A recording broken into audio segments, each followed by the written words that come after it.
Minsan lang kami napunta dito. Pasyal pag may time, pag rest day.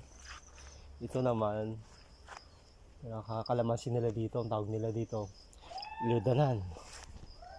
Yan, lidanan. Yan. Ito ang lidanan, tawag nila dito. Ayan, mga bunga.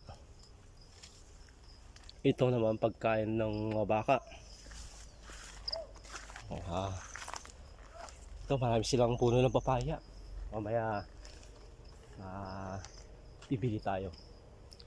Mahihingi tayo, bibigyan ko na rin yung caretaker dito ng pangkain. Ayan yung mga nagtatanim sila ng mga ito, pangkain ng mga baka.